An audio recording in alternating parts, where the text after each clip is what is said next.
हे राज्य आपलं आहे, सर्वसामान्यांचं राज्य आहे, सर्वसामान्यांना न्याय देणारं राज्य आहे. त्यामुळे नक्की आपले जे काही विषय प्रलंबित आहेत ते देखील सोडवण्याचा या ठिकाणी प्रामाणिक प्रयत्न केला जाईल. मला एक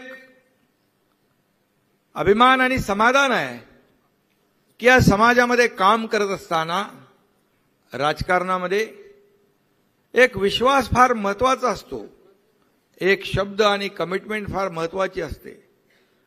आणि माझ्यासारख्या सर्वसामान्य कार्यकर्त्यावर या महाराष्ट्र विधानसभेतल्या 50 आमदारांनी विश्वास दाखवला. 50 आमदारांनी, 13 खासदारांनी विश्वास दाखवला. या देशातल्या विविध राज्यांमधल्या शिवसेनेच्या संघटक प्रमुख, राज्य प्रमुखांनी विश्वास दाखवला. ही माझ्यासाठी फार मोठी अभिमानाची बाब आहे. शेवटी असं कुठलीही राजकीय पार्श्वभूमी नसताना केवळ आणि केवळ दिलेला शब्द पाळतो म्हणून, दिलेला शब्द पाळणारा हा एकनाथ शिंदे, आणि म्हणूनच एवढ्या मोठ्या संख्येने माझ्यावर विश्वास दाखवला आणि या राज्यामध्ये परिवर्तन घडलं. सर्वसामान्य माणसाच्या मनातलं सरकार या ठिकाणी स्थापन झालेलं आहे. आणि मला माहित आहे की आपली भावना काय आहे माझ्याबद्दल, की एक आपला माणूस, आपल्यातला माणूस या राज्याचा प्रमुख झालेला आहे. हे आपल्याला देखील आनंद, आपल्याला देखील अभिमान, आपला देखील ऊर भरून आलाय, मला माहित आहे.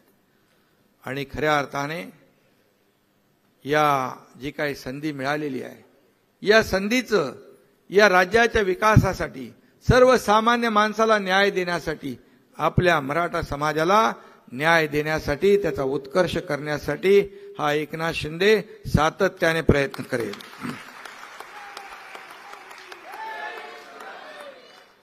आणि म्हणून आपल्या सगळ्यांना माहीत आहे की गेल्या सरकारमध्ये काही अधिकार कमी जास्तीचे असू शकतील, परंतु त्यावेळेस मराठा समाजासाठी जे जे काही करणं शक्य होतं तो प्रामाणिक प्रयत्न मी केला. त्यामध्ये शैक्षणिक व आर्थिक विकासासाठी जे काही करायचं आहे करण्याचा प्रयत्न, आजही मला निवेदनामध्ये काही मुद्दे दिलेले आहेत. नक्की त्याच्यावर सरकार आपलं काम करेल आणि ते प्रश्न देखील सोडवण्याचा प्रामाणिक प्रयत्न हा तुमचा एकनाथ शिंदे केल्याशिवाय राहणार नाही.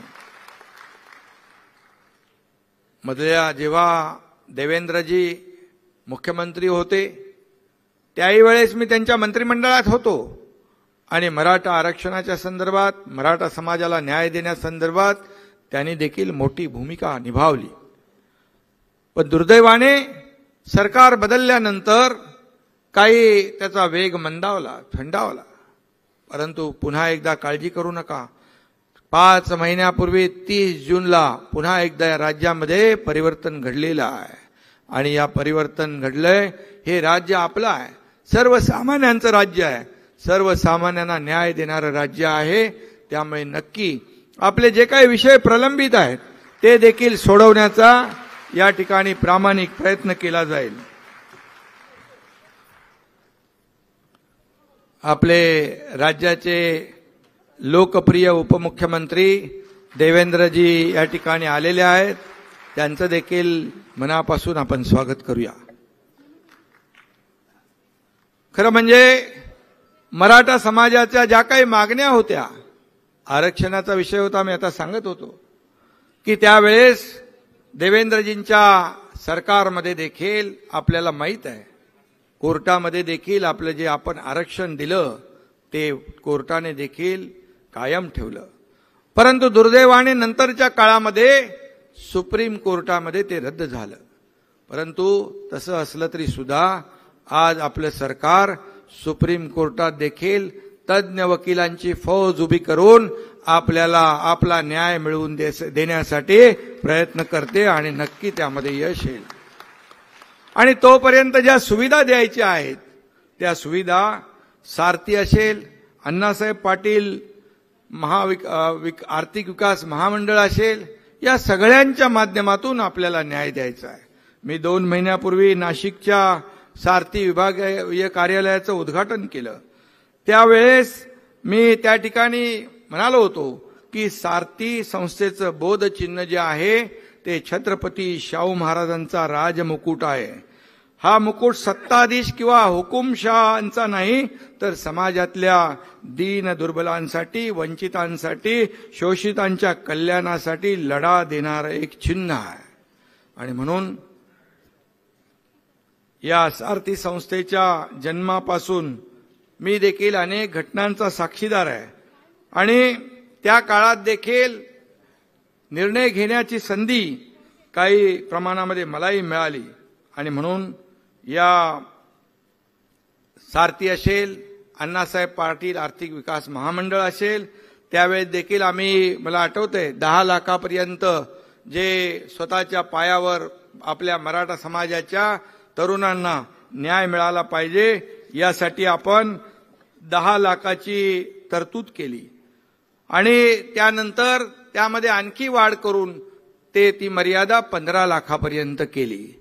आणि त्याचबरोबर अनेक विषय आहेत, हॉस्टेलचा विषय असेल, त्याचबरोबर मराठा समाजातील विद्यार्थ्यांना SC ST OBC विद्यार्थ्यांप्रमाणे वर्षाला 60,000 रुपये निर्वाह भत्ता देण्याचा निर्णय असेल, त्याचबरोबर शिष्यवृत्ती न मिळालेल्या विद्यार्थ्यांना सारथी मार्फत दरमहा 800 प्रमाणे वार्षिक 9,600 रुपये लाभ देणारी छत्रपती राजाराम महाराज सारथी शिष्यवृत्ती योजना सुरू करण्यात देखील आली। डॉक्टर पंजाबराव देशमुख उच्च शिक्षण योजना सुरू करण्यात आली आणि त्यामध्ये देखील आपण वाढ केलेली आहे। आणि म्हणून अशा योजना मी त्याच्यामध्ये विस्तारपूर्वक या ठिकाणी डिटेलमध्ये जात नाही, परंतु आज मला सांगायला अभिमान वाटेल की पुन्हा एकदा सरकार आलंय आपलं आणि आपल्या समाजाला ज्या ज्या काही आपल्या मागण्या आहेत, आपले जे काही विषय आहेत, ते प्रलंबित विषय त्याला न्याय देण्याचं काम आम्ही नक्की करू। आता आम्ही दोघंही आहोत, त्यामुळे कुठेही तुम्हाला कमी पडणार नाही याची काळजी आम्ही नक्की घेऊ। कारण देवेंद्रजींना मुख्यमंत्री पदाच्या 5 वर्षाचा कामाचा अनुभव आहे। त्यांच्या कामाचा अनुभव, आम्ही दोघंही फील्डवर काम करणारे लोक आहोत, दिवस रात्र आम्ही मेहनत करतोय राज्य पुढे नेण्यासाठी। आणि खऱ्या अर्थाने मला सांगायला अभिमान वाटेल की गेल्या 5 महिन्यामध्ये आम्ही असे अनेक मोठे निर्णय घेतले। प्रत्येक कॅबिनेटमध्ये घेतलेले निर्णय जर आपण पाहिले तर त्या सर्व निर्णयामध्ये सर्वसामान्य माणसाचं हित आम्ही पाहिलेलं आहे। सर्वसामान्य माणसाला न्याय मिळाला पाहिजे। शेतकरी, कष्टकरी, कामगार, विद्यार्थी, शिक्षक हे सगळे, महिला भगिनी, या सगळ्यांना न्याय देण्याचं काम या ठिकाणी करण्याचा आमचा प्रामाणिक प्रयत्न आहे। आणि म्हणून हे सरकार आपलं आहे, हे सरकार सर्वसामान्य माणसाचं आहे। सर्वसामान्य माणसाची आज भावना निर्माण झाली आहे, ती आपल्या सगळ्यांच्या उपस्थितीतून किंवा ज्या ज्या ठिकाणी आम्ही जातोय तिथून अनुभवायला मिळते। खऱ्या अर्थाने प्रत्येकाला वाटतं हे आपलं सरकार आहे, हे लोक बसलेले आपले आहेत आणि म्हणून हीच आमच्या कामाची पोचपावती आहे। बाकी मी आज जास्त काय बोलत नाही, परंतु आपल्याला एवढंच सांगेन की जे आम्हाला निर्णय आपल्यासाठी घेता येतील ते घेण्यासाठी कधी आम्ही मागे पुढे पाहणार नाही। जे आपल्याला माहित आहे, जे सिलेक्शन झालं होतं आणि ज्यांना नियुक्त्या मिळाल्या नव्हत्या, मागे पुढे कोणी धाडस करत नव्हतं, पण आमचं सरकार आल्या आम्ही अधिसंख्य पदाचे नियुक्त्या देण्याचा निर्णय घेतला। शेवटी कायदा हा लोकांच्या कल्याणासाठी असायला पाहिजे, नियम हे लोकांच्या कल्याणासाठी असले पाहिजे, हे डोळ्यासमोर ठेवून आम्ही काम करण्याचा प्रयत्न करतोय। आणि म्हणून आपली ही जी काही ताकद आहे, ही ताकद या महाराष्ट्राला माहीत आहे। आणि म्हणून आज तुम्ही जो काही सन्मान सोहळा, सत्कार सोहळा ठेवलेला आहे, आणि यासाठी मी आपल्याला पुन्हा एकदा मनापासून धन्यवाद देईन, आपले आभार मानेन। आणि आता जबाबदारी आणखी आमची वाढलेली आहे, आपल्यासाठी सर्वांसाठी जेवढं काही करता येईल ते करण्याचा प्रामाणिक प्रयत्न या ठिकाणी आपलं सरकार करेल, एवढंच या प्रसंगी सांगतो।